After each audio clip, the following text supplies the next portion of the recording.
All right.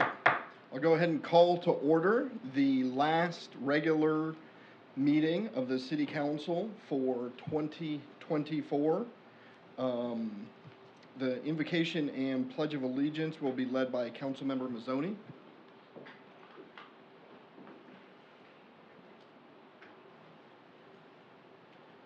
Dear Lord, as we come together, please grant your wisdom as we make the city's business, we make decisions for the city. Also, we thank you for all the guidance and success you've given us as a city this past year, and hope you keep guiding us on in the future. We also hope that during this holiday season, you give special love and comfort to residents of Maumelle who are going through personal crisis during the holiday season. And as always, we hope you give your love and comfort to our first responders, and continue success for all of us. In the name we pray. I pledge allegiance to the flag of the United States of America and to the republic for which it stands, one nation, under God, indivisible, with liberty and justice for all.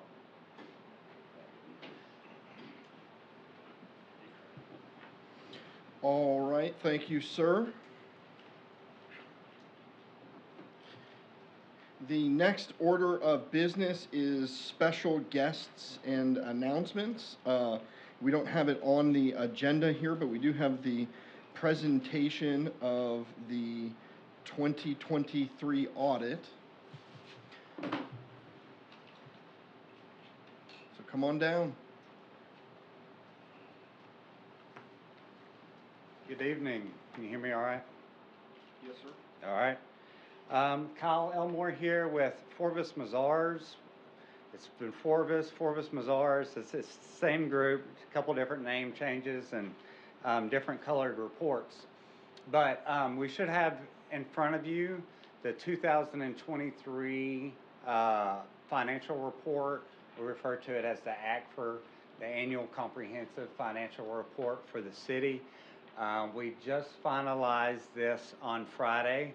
So this is hot off the presses, but you know, we've been going through the audits, trying to get y'all caught up over the past couple of years. And so we have been able to do that by getting this issued now here in December, so we can get ready for the next year. So I'm just going to go over some of the highlights, but if you have any questions, feel free to ask, and I'll do my best to answer. The first thing I want to point out on the audit report itself, it's page 1. It's more like page 11 in there once you flip through all the introductory information. But the key item that we're looking for there is the opinion on the financial statements. And it is a clean, unmodified opinion on the financial statements. So that's what you want to hear. There it is on the screen. So that opinion is at the first paragraph in there to make that clear to the readers. You know, these are management's financial statements. We get the numbers from management. We assist in the drafting of this report, but ultimately management is responsible. They take ownership to review the report, to review the numbers, to make sure they're reflected accurately in here.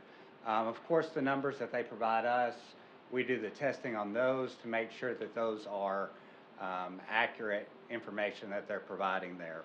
But clean opinions across the board. We also look at internal controls over financial reporting, and then also we look at the state compliance as well. No material weaknesses, no significant deficiencies or non-compliance to report there. So clean across the board as far as the opinions go. Some of the numbers, I did want to hit on just the general fund numbers. You know, that we are looking at 2023, so we're looking in arrears. But if you look at page 13, you should see your governmental funds, the balance sheet there. And you had your general fund had an ending unassigned balance of about $13.8 million. So if you look at that compared to your expenditures, that's really a strong number to have that as unassigned balance in your general fund, and there was an increase of about $1.5 million for 2023 in the general fund. So you can see that on page 15. So your general fund looks strong. The other fund we like to pay particular attention to is the sanitation. So for sanitation, the revenues and expenses were pretty consistent, as to be expected.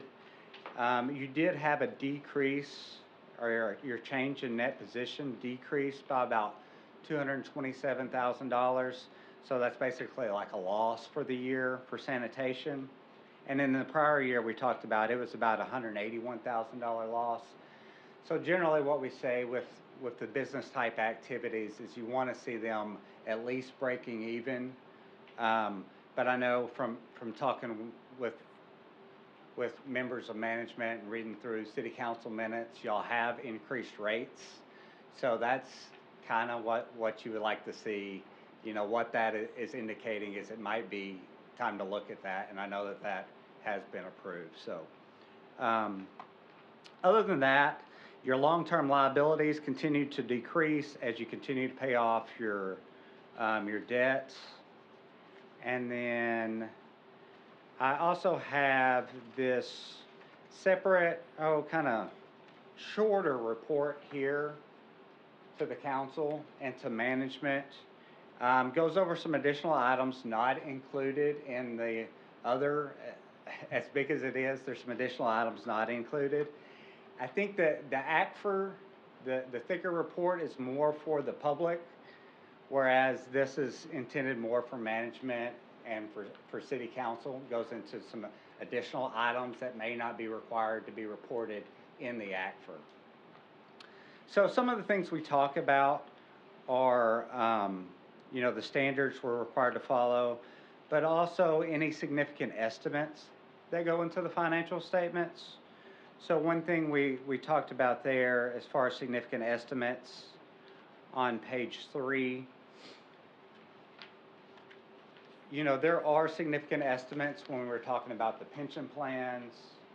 And then also one thing we looked at this year that was new for this year was the post-employment benefit health insurance. So that was new for this year. Some of the police and fire participants or employees are eligible for that. So that's something, well, at least it was new for 2023 that the city adopted. The first time you had participants on that. So that's a new item that came up during 2023, and you'll see that going forward. There was an actuary report done for 2023 and will be pretty much every year going forward, I would expect. But anyway, there's a lot of estimates that go into those numbers, as you would expect. So we want to point that out. And then there were a couple of adjustments made during the audit. One was related to the leases. And then we talk about the unrecorded misstatement. It's a little bit misleading, but that's related to the employee health insurance.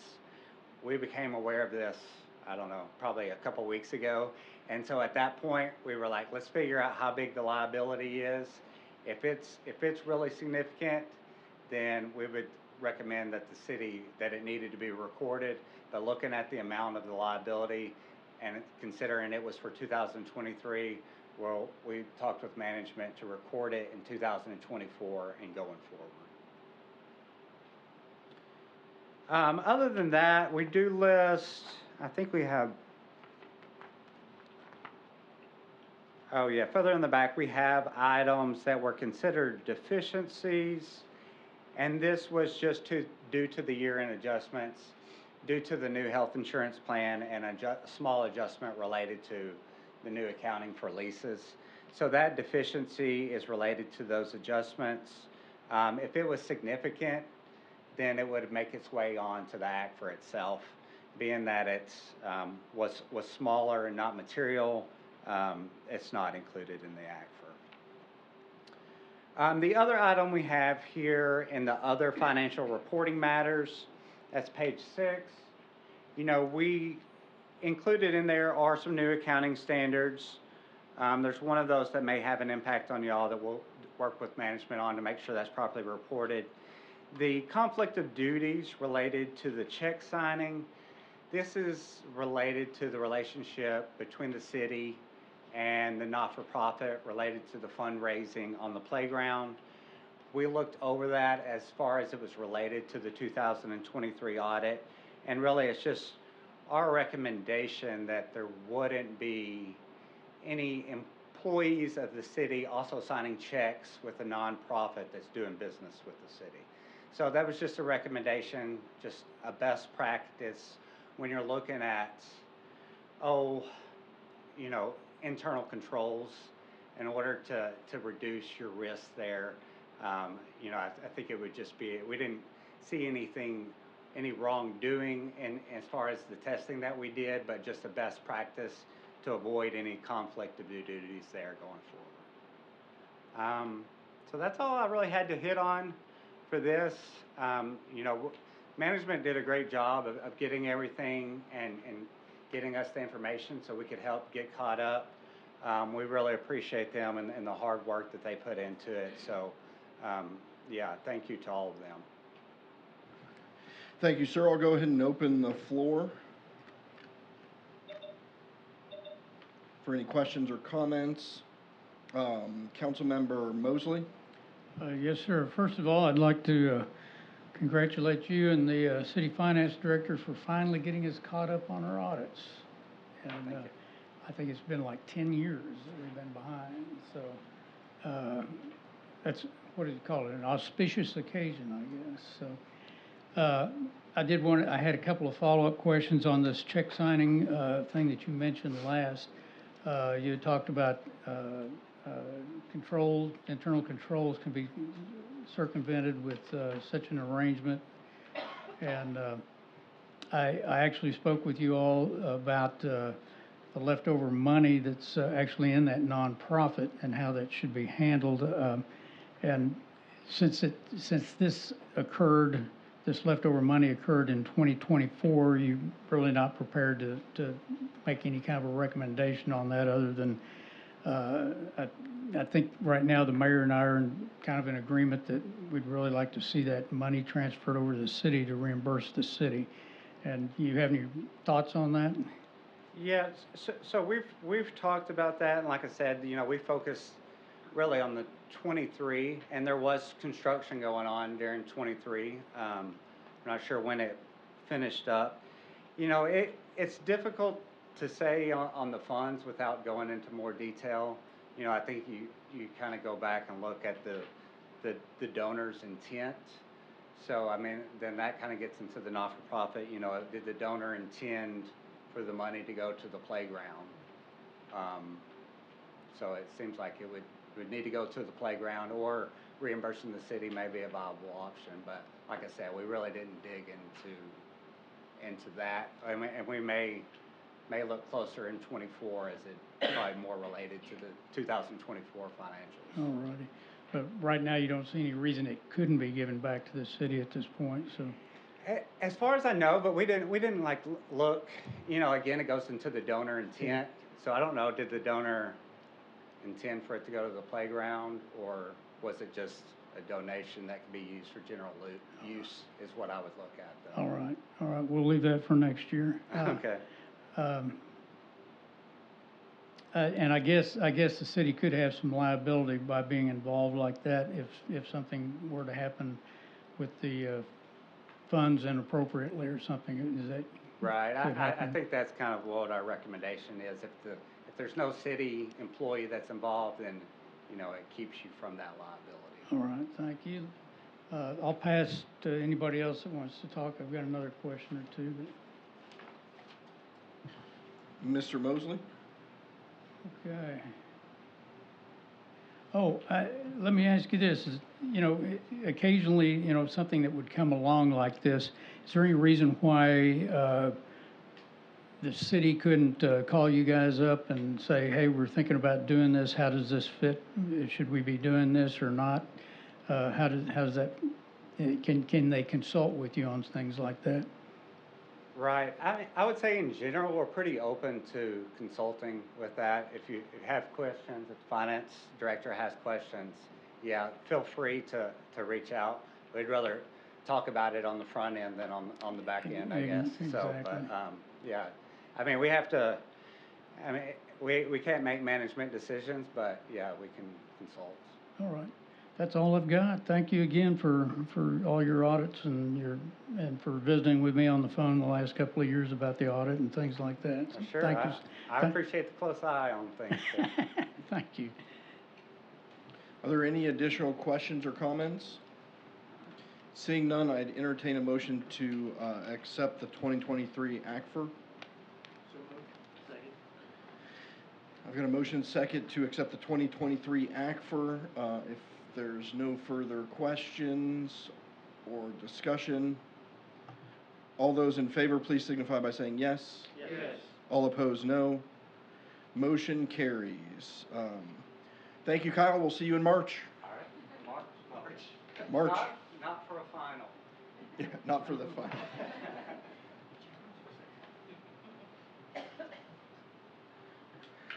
All right, that brings us to the approval of the minutes from the December 2nd regular meeting. Y'all received a copy of those minutes. Is there any additions or deletions? If not, all those in favor, I'd entertain a motion to accept the minutes. So moved. Second. We've got a motion and a second.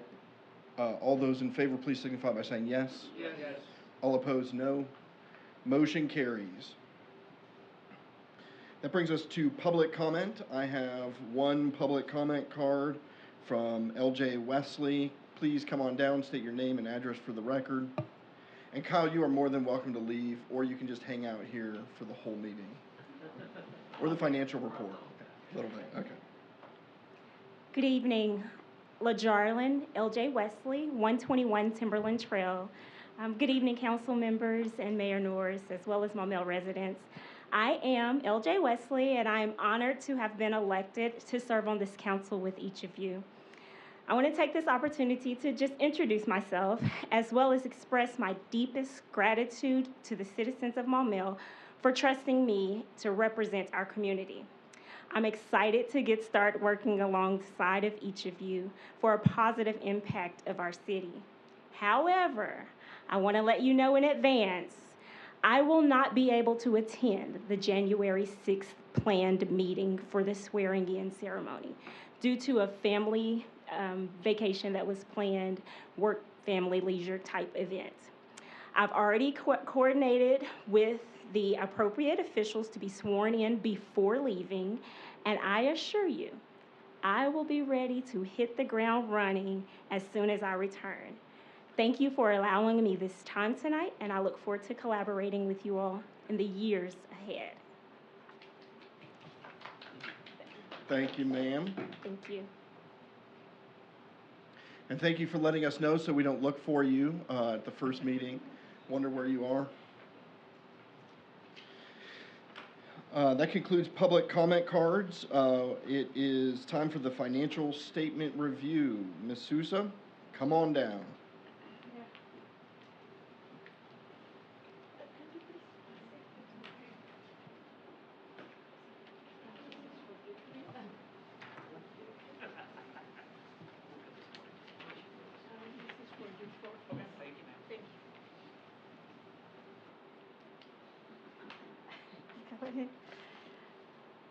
So, good evening. As you can see, we are very happy today because we finished everything for this year, and I'm ready for my vacation. So. Anyway, we are going to talk a little bit about November data. Is the column that says year to date, I updated on Friday last week in order is the more accurate, okay? So I highlighted something, some items in the revenue. So as you can see, most of the expected revenue from tax collections are in line with the 2024 revised budget. We collected the expected property taxes in November, and we may be a little short on the city and county sales tax. But some additional revenue help us in 2024 to get aligned with the budget. We have planning and permits department. Do you remember? We have an increase in the building permits collections for 2024. We also have investment earnings that we have better return for the full 2024 versus half year in 2023. And the miscellaneous revenue reflects the insurance claims that we had in 2024. In the expenditures, if you see all the departments, they are within the revised budget 2024. When comparing with year-to-date 2023, the variances are as follows. The police and fire department, the expenditures look higher because we have salary and benefits increases.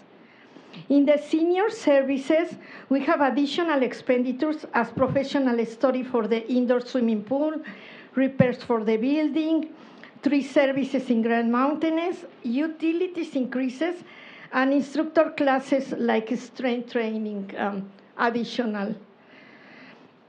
In the city services, here you can see a big increase, but it's because we have the audit in 2022, we pay in 2024, we also pay the audit 2023. We have computer maintenance and the cloud fee increase. We have insurance expenditures for property and auto. Also, we have in this line the operational transfers approving budget that we process, like the 3.2 million, the training facility, and for the engine funds. And also we match the drainage grant for 698 and the bond fund payments. If you go to the next, in this same page, we have capital expenditures. They also look higher than in 2023 because we finished the pickleball complex. We pay the software conversion for police department. We bought police vehicles, and we implemented the camera systems and door access in the police department and in the senior center. If you go to the next page, you can see the fund balance. And this is Mr. Mazzoni. I did a little adjustment in the presentation in order it's more clear for everybody. If you see, as of November 2024, the total balance for the fund is 10 million. But we have designated funds for $500,000 in purchase orders that we have not paid. So this money will not be available. And then we have a net fund balance of 9.5 million. So if you see also here, the requirement for the unassigned fund is 20% of the revised budget. So 23.6 million that we have of the operational expenses times 20%, it will be 4.7 million. So we have funds above requirement, 4.8 million. But if you see what changes I did in the presentation, you can see clearly how much we have on cash. So I think this presentation is what you were asking for. And I think I will do it on a regular basis. It's automatic already, as you can see. It just takes me time to make changes, but it will be like this moving forward in order you see that fund balance is not equal in some cases to cash balance, and needs to be very clear for everybody. In the next page, we have the street fund. In the street fund, the revenues, they are aligned with the 2024 budget, and we collected in November the property taxes. In the expenditures, we have an increase in personnel. We remain unbudgeted because we have staffing vacancies through the year. In 2024, the operating expenditures are much higher than 23, as we transfer the 1.2 million to the grant fund for the Club Manor corridor. And in the capital expenditures, we are also higher than in 2023 because we have path improvements, street overlays, and stripping. We bought a ramp truck and other street equipment. If you go to the street fund balance, it is the same idea. As of November, we have the 4.4 million, but we have designated funds for $1 million in purchase orders. We have a net fund balance for $3.4 million, and if you see, we have a cash of 4.4 million in the presentation, you can see it. And this is now our sanitation fund that I think this looks much better now, because in the sanitation fund, our expenditures continue being higher than revenues. As of November 2024, we have a fund balance of 1 million. But if you see, most of the fund balance is invested in net fixed assets, but we have a cash balance of $79,000. This is because we ask for a loan to the general fund balance to have some balance here while we recover next year with the increase. The next page is the police and fire fund. This is just for informative purposes because we continue receiving the tax in a regular basis.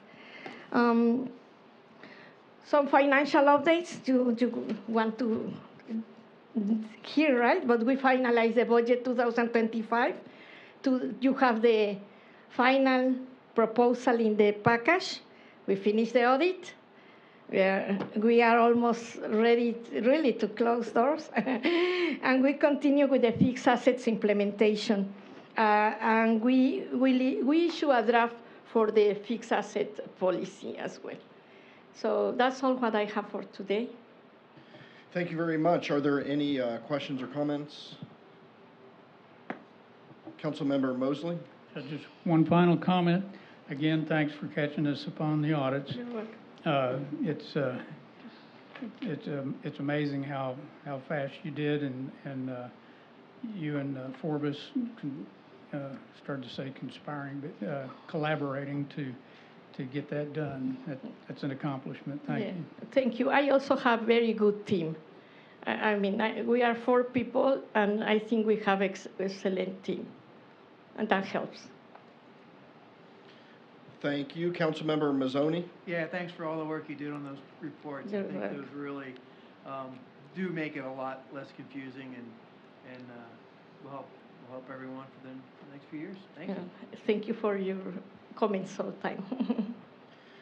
All right, if there's nothing further, I'd entertain a motion to accept the financials. So moved. Second? We've got a motion and a second. All those in favor, please signify by saying yes. Yes. All opposed, no. Motion carries. Thank you. Thank you. The next item of business is the procedural motion. At this time, I'd entertain a motion to have all ordinances read by title only. So moved. Any discussion on that motion? Seeing none, all those in favor signify by saying yes. Yes. All opposed, no. Motion carries. That brings us to unfinished business. First thing I'm going to do is open a public hearing. Madam City Clerk, if you could please read Ordinance 1139 by title only, please.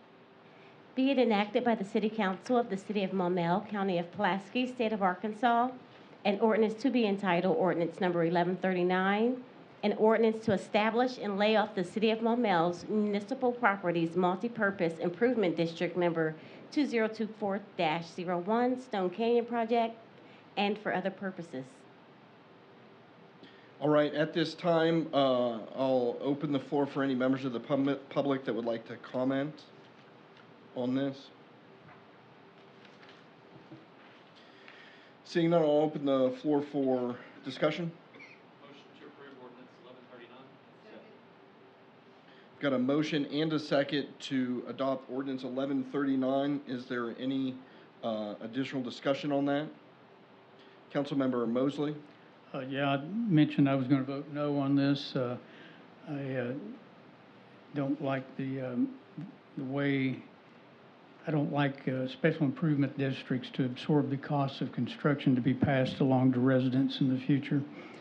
So I'll be voting no, and I wanted to ask if Alderman Holt got some information you were looking for on this from the city attorney about the laws. Were you satisfied with whatever that was? Well, he did send me the entire ordinance, the law on it. The part that I was most interested in was just the eminent domain. I read as much as I could understand. Personally, I am vehemently opposed to eminent domain. If I'm understanding correctly, we're building a new subdivision, some commercial as well as residential. Am I correct on that? But if they're planning that, and they're planning on having the possibility of eminent domain,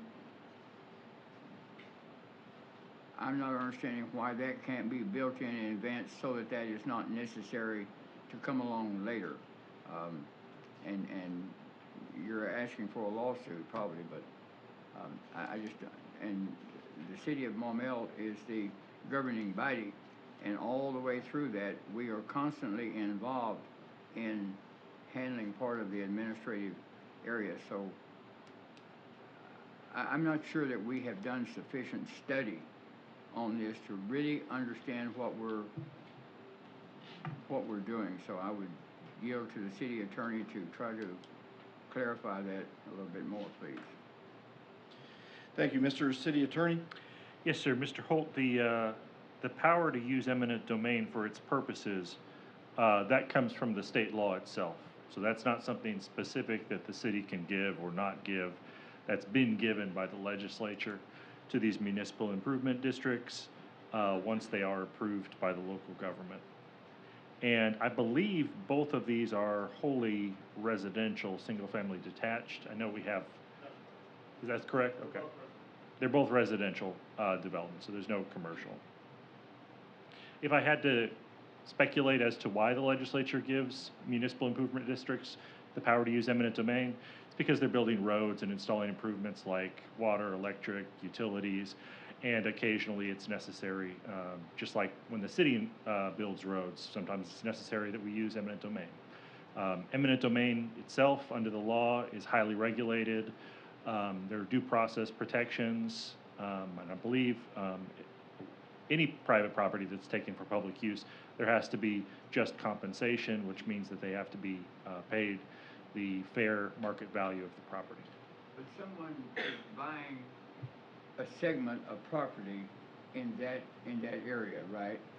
And at some point in time, will a situation arise when the board, as it speaks of, will decide that they need that piece of property, so they're going to initiate an eminent domain to buy it at a fair price, it says. Am I correct on that? I don't know. I don't think there's any plans to use eminent domain. I think that's what the applicant's attorney said at the last council meeting. And it would only be for purposes that are specifically allowed by law. And then it would have to go to court if the parties can't come to an agreement, and then you'd have an impartial decision maker. And I believe it would be a jury, but if not a jury, it would be a judge who would decide what fair market value would be. So it's not the case, for example, that the improvement district can just say, well, we think $50,000 is fair, so you're going to get $50,000. That's not the case at all. There's an elaborate procedure guaranteed protecting the landowner's rights. Oh, well, then I misunderstood the context in which it was being presented, so it was my misunderstanding, I guess. Okay. Thank you. Yes, sir. Councilmember Williams.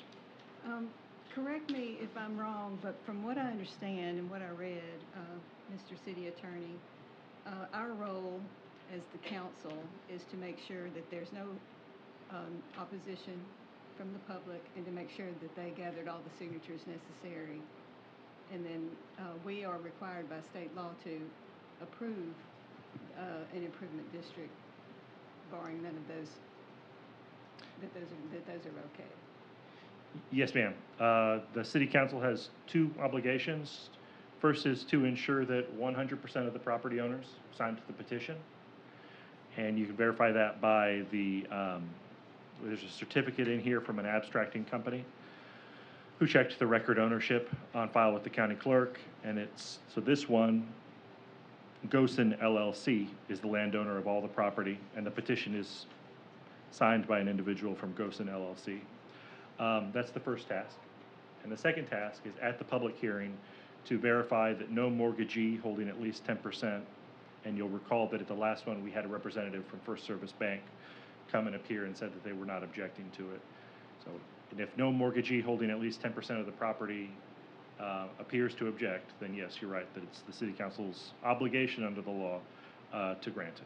Okay, so since all of that has been reconciled and settled, it is our obligation Yes. to, okay, My legal opinion, yes. okay, thank you. All right, is there any additional discussion on ordinance 1139? Councilmember Williams? I believe we do have a motion and a second. With that, Madam City Clerk, roll call vote, please. Councilmember Mosley, No. Councilmember Grunwald, Councilmember Mazzoni, Yes. Councilmember Gardner, Yes. Councilmember Williams, Councilmember Tierney, Yes. Councilmember Shin, Yes. Councilmember Holt. No. All right, motion passes. Ordinance 1139 is adopted. I'll go ahead and close the public hearing on ordinance 1139 and open it on ordinance 1140. Madam City Clerk, if you could please read that by title only.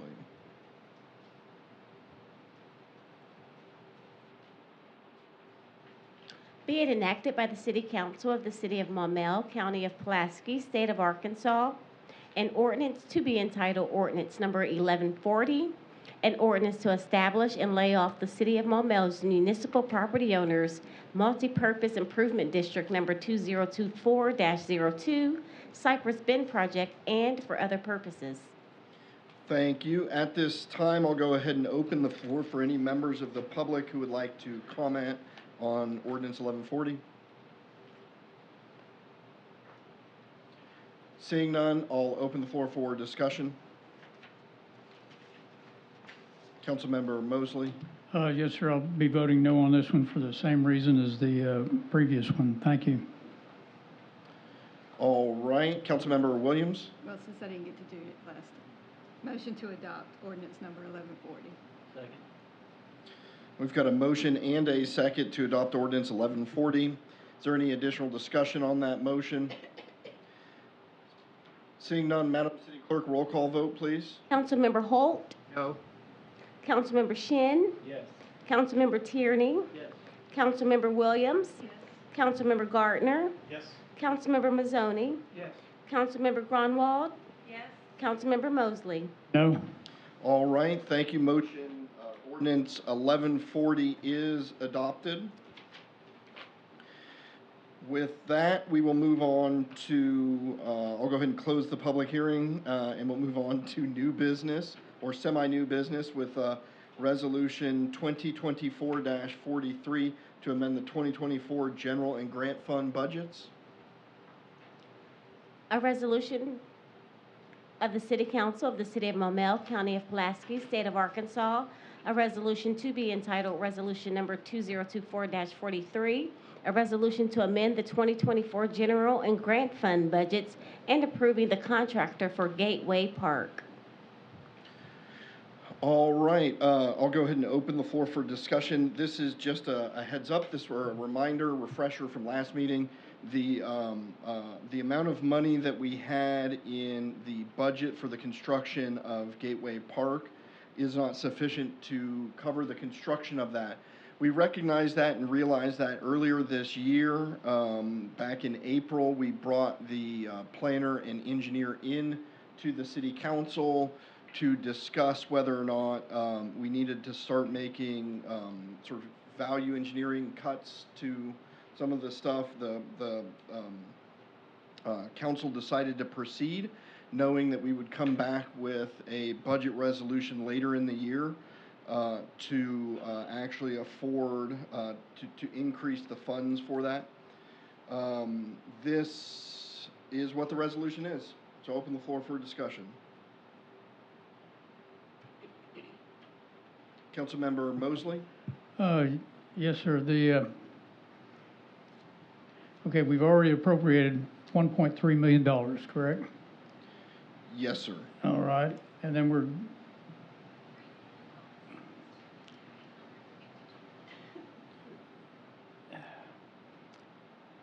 it's hard to tell here what, we're actually appropriating more money here than what the estimate is. Can you comment on that? The appropriation, okay, so we've actually appropriated more than 1.3 in that we had engineering fees and stuff tied into that, and we've done some of the work. So long story short, the low bid came in at $2,295,000. We did have 4 bids, which is good. I'd be more concerned if we had 1 bid. 4 bid from various folks, including the folks that did the pickleball courts for us. So we feel that is a competitive bid for this project. Then we are asking for that contract price plus a 5% contingency that just allows for whatever unknowns are out there to be covered without having to come back for council action. And so, long story short, we had about 1.3, a little bit more in the general fund already appropriated. Because we have a grant, we're moving that money from the general fund over to the grant fund. So you'll see there's a number of entries here where we're taking the remainder, that is all the unspent funds, from unspent and unobligated encumbered funds from the general fund, rotating it over to the project, the grant fund project, and then also having an additional fund appropriation, fund balance appropriation of $1.13 million. Okay, thank you, sir. Appreciate it. Councilmember Gardner? Mayor, thank you. Are you comfortable with the bids that came back? Do you think there's any value engineering that we should do, or are you comfortable with what they presented and we should move forward? There are, just so we know, the low bid came back. The low bid came back at basically the 2.27. The other bids were within that realm, and one that was as high as just over $3 million. If we were only looking at one bid coming in, it might be more concerning. We have multiple bids, including from people who have won low bids with us before, recently. There are a couple things that we are looking at that we may value engineer, that we still have that ability to. For example, we have a prefabbed restroom built in the bid specs currently. We're trying to examine whether or not there's savings without compromising quality and switching from a prefabbed restroom to a built-on-site restroom. The only other the only other obvious big value engineering would be to replace that boardwalk where we had the perma-track, that nice sort of concrete big boardwalk looking thing, and just put like composite decking down or something along those lines. So long as we want that high quality park that just sort of is what was described, then this is what it is. Save maybe that restroom that can save some money, which can continue on regardless. Is there any other discussion? If not, I'd entertain a motion to adopt Resolution 2024-43. I've got a motion. Did I hear a second? Second. A motion and a second. Any additional discussion on the motion to adopt Resolution 2024-43? Seeing none, all those in favor, please signify by saying yes. Yes. All opposed, no. Motion carries. We'll be able to get that going soon. That brings us to the next item of new business, which is Resolution 2024-44, adopting a budget for 2024. Madam City Clerk, if you could please read that by title only. A resolution of the City Council of the City of Maumelle, County of Pulaski, State of Arkansas, a resolution to be entitled Resolution Number 2024-44, a resolution to adopt a budget for the operation of the city for the calendar year of 2025 and for other purposes. Thank you, ma'am. I feel like it was advantageous this year that we got started a little bit earlier on the budget process and the budget meetings that allowed us to kind of come back at the end and hold an additional budget meeting. So we held 4 budget meetings, and I guess technically discussed this at a city council meeting last. So I don't plan on rehashing the entire budget, but I'll open the floor for discussion. I'd entertain a motion to adopt Resolution 2024-44. We've got a motion and a second. Any additional discussion on that motion? Seeing none, all those in favor, please signify by saying yes. Yes. All opposed, no. Motion carries. That brings us to Resolution 2024-45, approving a mutual aid agreement. Madam City Clerk, if you could please read that by title only. A resolution of the City Council of the City of Maumelle, County of Pulaski, State of Arkansas, a resolution to be entitled Resolution Number 2024-45, a resolution to approve a mutual aid agreement with the City of North Little Rock for public safety dispatching services and for other purposes. Thank you very much. All right, this is an exciting resolution that is the byproduct of what feels like years of trying to sort out the PSAP consolidation with North Little Rock.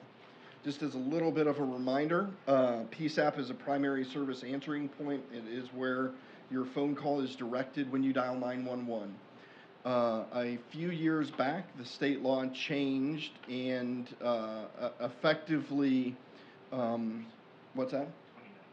2019, yeah, 5 years ago, this legislation passed. As a result, the number of PSAPs authorized for funding in Pulaski County went from 6 down to 3. As soon as we saw that this consolidation was occurring, we very quickly ran over to North Little Rock and said, we want to partner with you. So the current big PSAPs in the county are the City of Little Rock is basically maintaining its own PSAP. Pulaski County has merged with Jacksonville and various fire districts, and then Maumelle is merging with North Little Rock and very likely in the future Sherwood. So we are actually thrilled to be with North Little Rock. We think their dispatch is top notch, and so we're happy to be there. That said, ironing out all of the details and how that is going to work has been a very intensive project. In the council packet, you will see a draft of the mutual aid agreement. You will see on your desk a more recent draft of the mutual aid agreement. And this is still a little bit of a work in progress. In fact, I was on the phone with the city attorney at 4:20, 4:30 with North Little Rock, still ironing out a few details. Mr. City Attorney, would you like to talk a little bit on this? Yes, sir. Before I forget, I'd ask a council member to move to substitute the substituted Exhibit A for the Exhibit A that's in your packet, because this is more recent and it reflects further negotiations that we've done with North Little Rock. Second. Got a motion and a second on that. Any discussion on that motion? Seeing none, all those in favor signify by saying yes. Yes. All opposed, no. Motion carries. Can we have it read again? Can we go ahead and get a new first reading on Resolution 2024-45 approving a mutual aid agreement. A resolution of the City Council of the City of Maumelle, County of Pulaski, State of Arkansas. A resolution to be entitled Resolution Number 2024-45. A resolution to approve a mutual aid agreement with the City of North Little Rock for public safety dispatching services and for other purposes. Mr. City Attorney. So the remaining 2 points we have, we're discussing with North Little Rock, and we had a phone call, as Mr. Mayor mentioned, and they're going to get back to us. They're on page 7. It has to do with grant funding, how we're handling grant funding. For example, if North Little Rock gets a grant to help run the dispatch center, how do we calculate who benefits from the grant? Do we take it off the top, or is North Little Rock just getting the advantage of that? And then on page 9, in the unlikely event that the agreement is terminated down the road, how do we dispose of the assets? Because as this, the participating cities are splitting up how much we pay for each assets in addition to salaries and other expenses. So at the end of if the agreement is terminated at some point, disposing of those assets is, and we're debating on the precise share of who gets what value and how we determine that. Those are the 2 remaining sticking points. I'm confident that we will come to an agreement. But your resolution says, Mayor is authorized to execute a mutual aid agreement for public safety dispatching services substantially in the same form as the agreement attached here. And we say substantially in the same form because I do expect some minor changes to happen on those 2 points. Thank you, sir. All right, I'll go ahead and open the floor for discussion. Councilmember Gardner.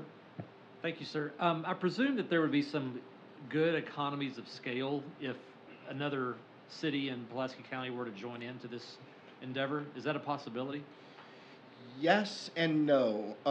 So one of the obstacles to a third jurisdiction, such as Sherwood, who is currently planned to join, is the limitations of the current dispatch center.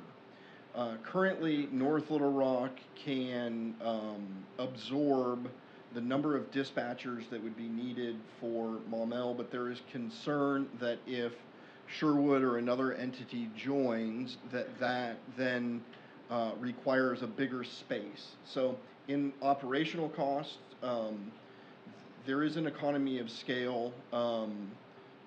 I don't know that it's a savings in the traditional sense. I think that North Little Rock has, they pay their dispatchers more. I think they have, we think we're paying a little bit more, but we think we'll be getting a better product. Also, one of the reasons for the consolidation is because of the technological sort of mandates that are coming out for Smart 911. So we'll actually be paying more for dispatching, even though we're consolidating, than we would if we were still to try and do it in-house. However, we believe we'll also be getting a much better product, better trained dispatchers, and a sort of state-of-the-art Smart 911 system and everything that goes with it. Okay. Is our share of the cost based on population? I was looking through here and I didn't. Oh, I guess it is based on population. It is based on population. So our percentage versus North Little Rock's percentage versus another municipality's percentage, it all goes together and we pay our portion to. Yes. Okay. On a per capita basis. Okay. All right. Thank you. And we do have police and fire in here who have, if you have any technical questions, this has not been a simple process whatsoever. Councilmember Tierney? Yeah, obviously I haven't had a chance to read this in great detail, but looking through this, I see a lot of clauses and contract paragraphs about our requirements and what we'll have to do. Only out I'm seeing in here is just a straight termination. I'm not really seeing a whole lot of proof of performance from North Little Rock. Like what are our avenues for resolution? Say they're not doing a good job. All of a sudden calls are getting dropped. We're being shunted to the back. We feel like we're not getting the service. Or it's kind of like, getting a traffic light system, and then they're saying, we don't want to do that anymore. We want our protections. Yeah. That was one of the things that we were talking about a whole lot. A more recent amendment, I think, in the last couple of weeks was a requirement that they basically perform to a certain level with regards to ISO ratings. A certain portion of ISO ratings, which is the fire insurance ratings, is based on various dispatch performances. They'll be required under this contract to, I believe, hit a perfect score for dispatching. Dispatching is there's a send and a receive component, so there's certain components that are outside of their control. But for everything that's in their control, they're supposed to have the 100% issues. When we started looking at the consolidation, one of the first questions is, what is this going to look like? Are we forming a separate entity? Take Central Arkansas Water, for example, or MEMS, for example.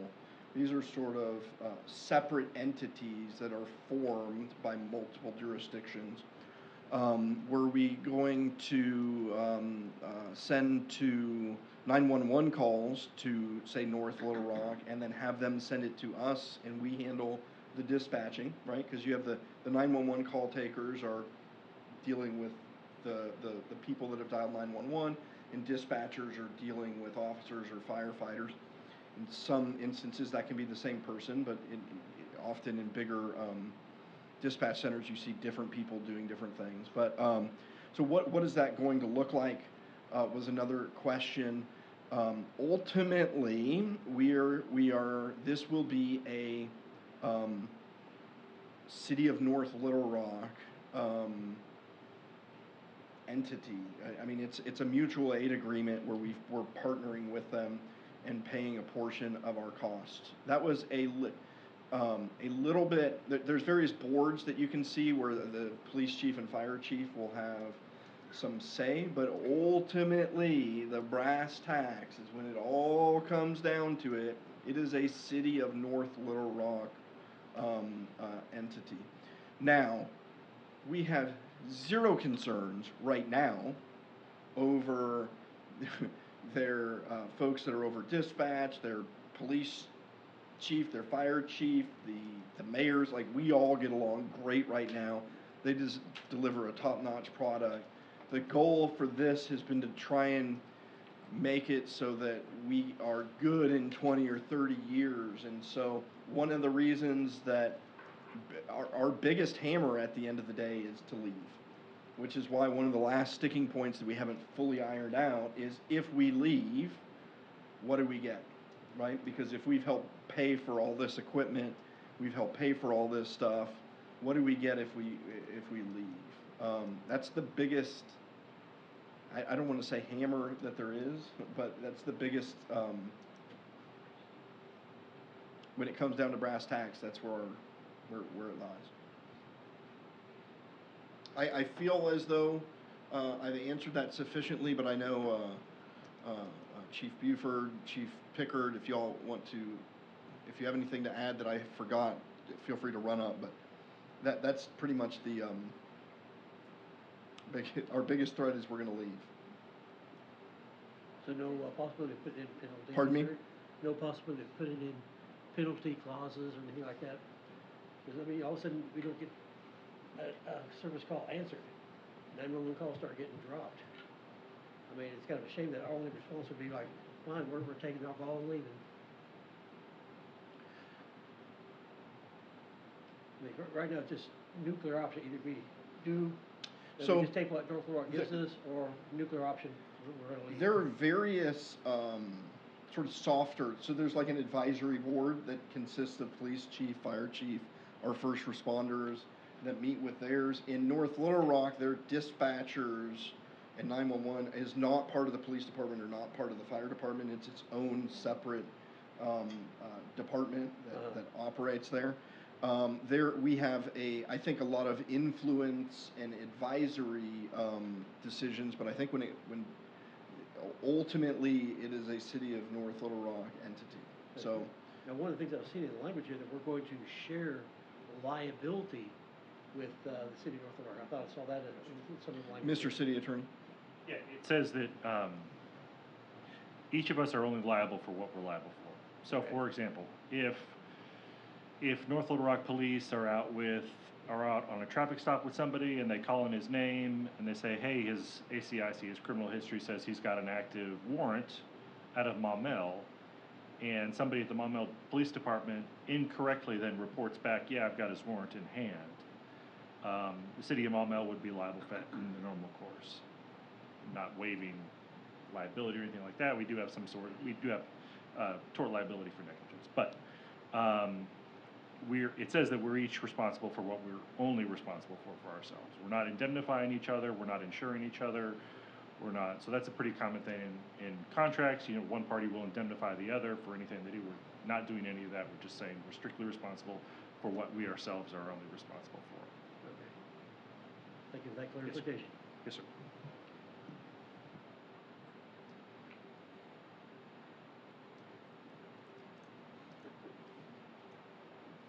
I think in an ideal world, Chief Buford, come on down. In an ideal world, I would say if it didn't cost more, I'd say maybe we'd be best served by consolidating and creating a separate entity that then, like its own standalone emergency communications center. The problem is you just lose all economy of scale when you do that, because then you're repeating finance, HR, you're just losing that economy that we'll be gaining through North Little Rock. Chief Buford? Bo Buford, 2000 Murphy Drive. I did want to try to ease some of the concern by just, even though they are the primary authority, pretty much my entire career before I came to Maumelle, the last 6 years in particular, I worked directly with the communications center over there. Their lead dispatcher, who is the number 2 person over there, we worked through COVID, we worked through the river flooding, everything else. There is a very strong relationship. Any problems or things that we have, I don't think it'll be a problem at all. Hey, we need to look at this. We need to solve this problem. Those relationships exist. The director is somebody that started on the police department when I was a brand new firefighter. She was a brand new police officer. We worked shootings, stabbings, fires together. Those relationships exist, and so it's more than just a business relationship. It's a personal relationship. If I didn't strongly believe it would be beneficial to the citizens of Maumelle, I wouldn't be wholeheartedly for this. I think if there's any problems or concerns that we have, they will take them seriously. And I do believe the quality of service will be better for the citizens of Maumelle. Thank you, sir.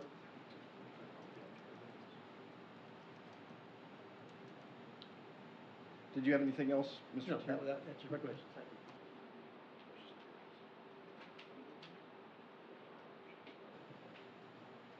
So our other options, just looking at if we're trying to consolidate, our other options are, of course, Little Rock. I think if we were to start discussing that too thoroughly, our police and fire chief would bum rush us very quickly. And short of that, then we're looking at Pulaski County and with Jacksonville, yes, and the various fire districts.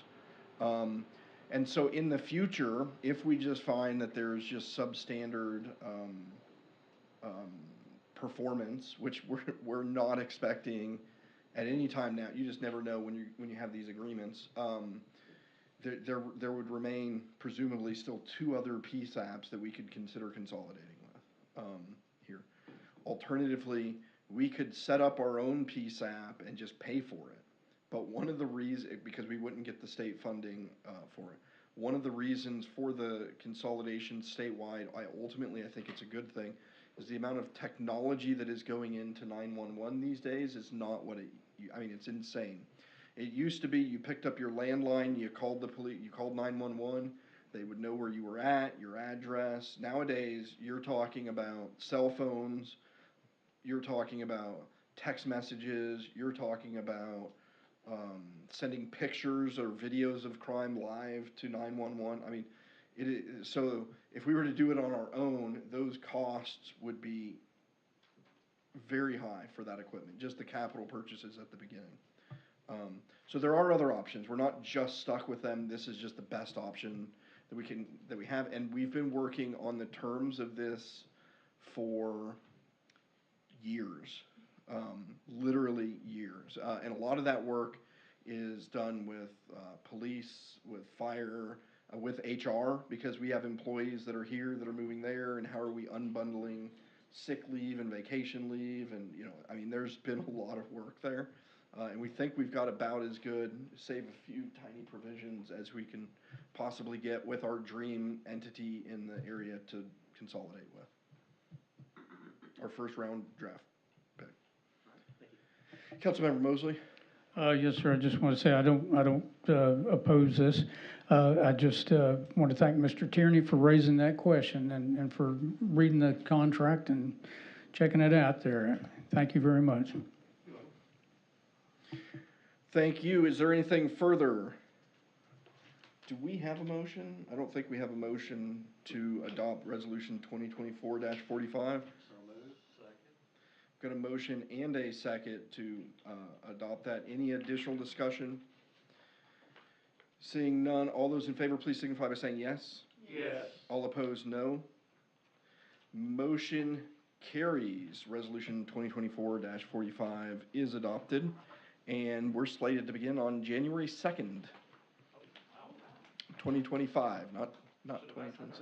Should have passed that earlier. We're still ironing out the details. That'll move on to mayor's comments.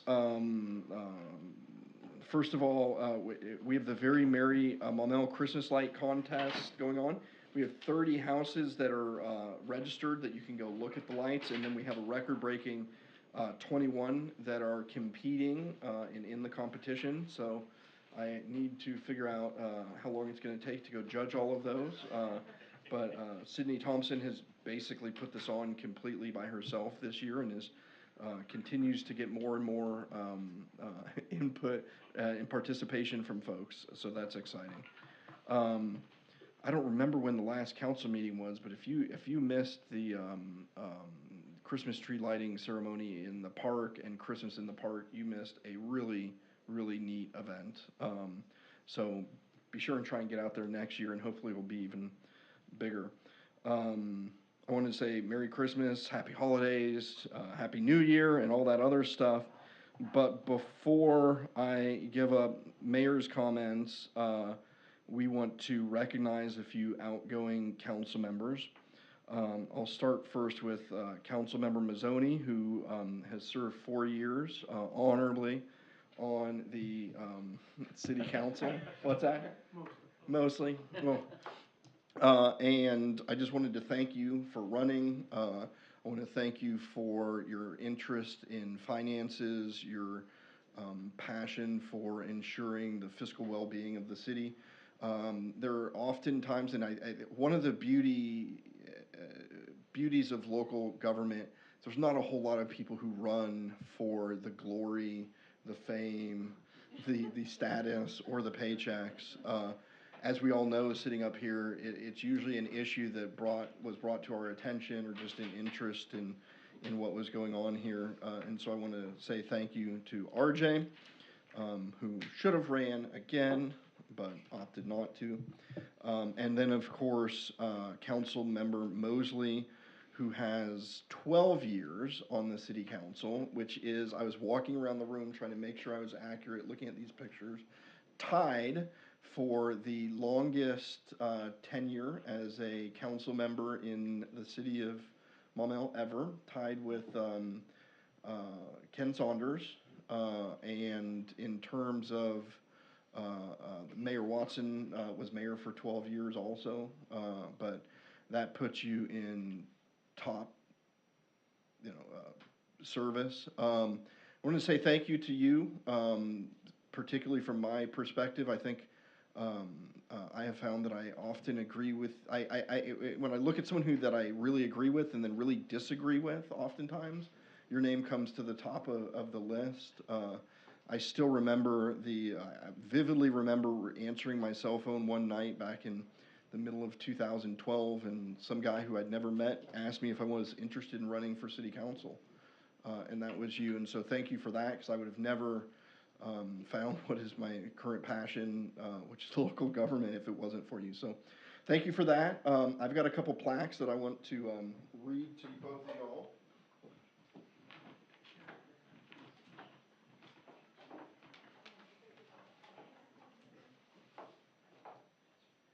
And let's start with the lesser one first. RJ, come join me up here if you wouldn't mind, the lesser one, the shorter one. This is just a plaque that the city clerk managed to get for us. Hop up here. And it says, the City of Maumelle recognizes R.J. Mazzoni for his 4 years of serving on the city council. We appreciate your efforts and dedicated service to the community. December 16th, 2024. So, thank you for your service.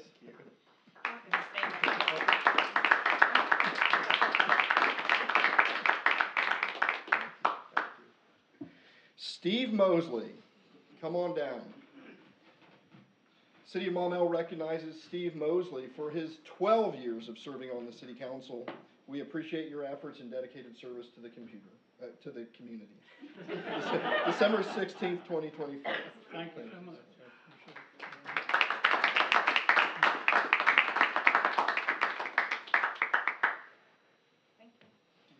There we go.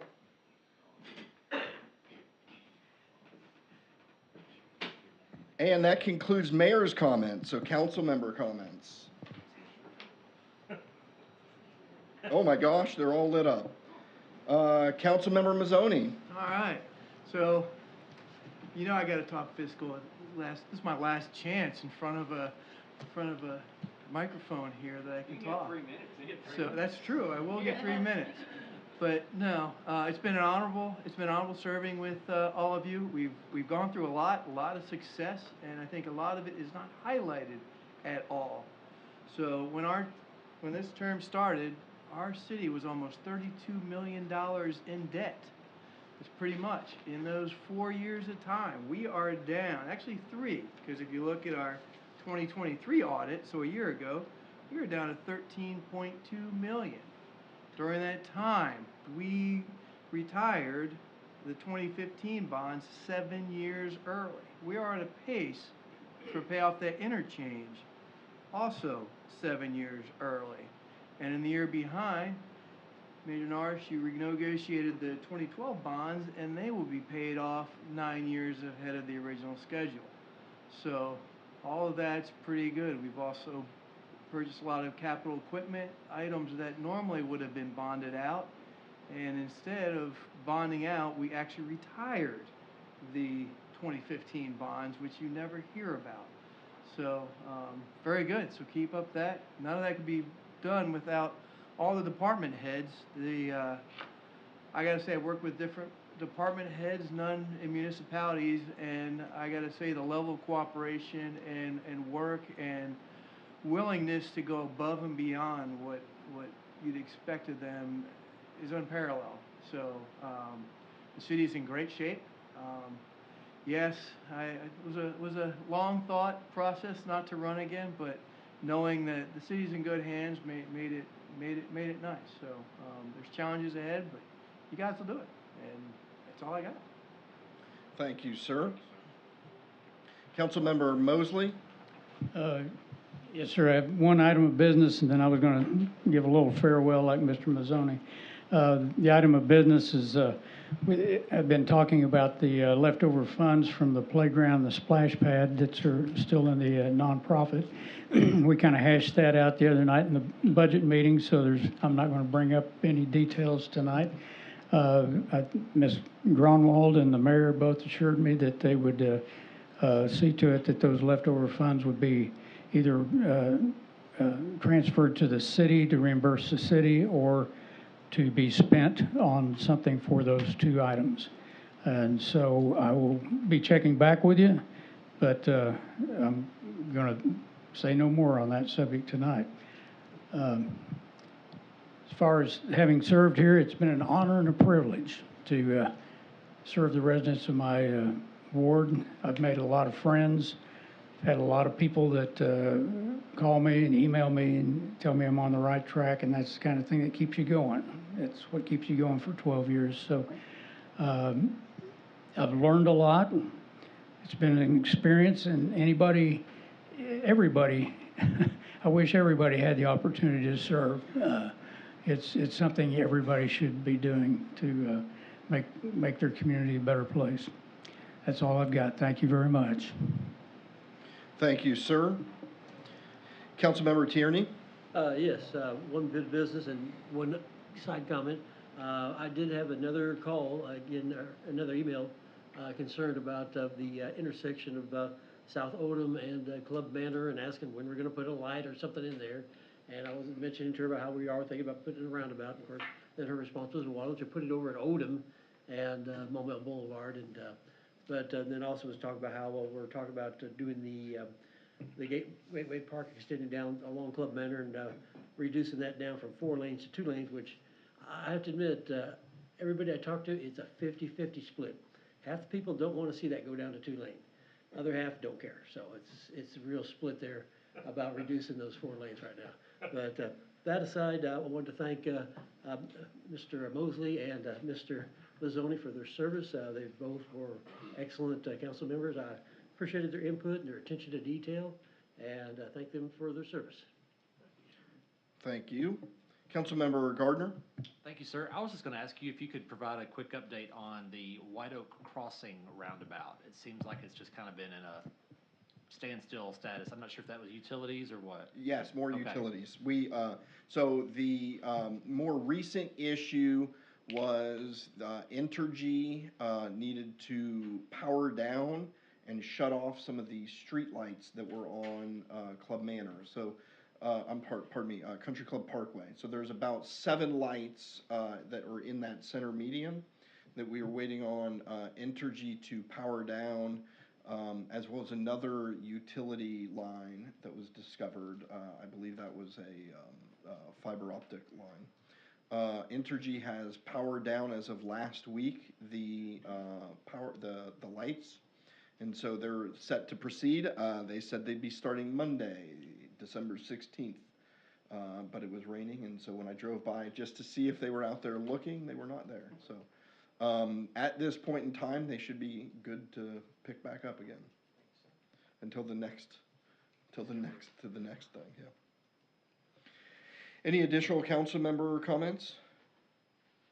City attorney comments? City clerk comments? Just 2 brief comments.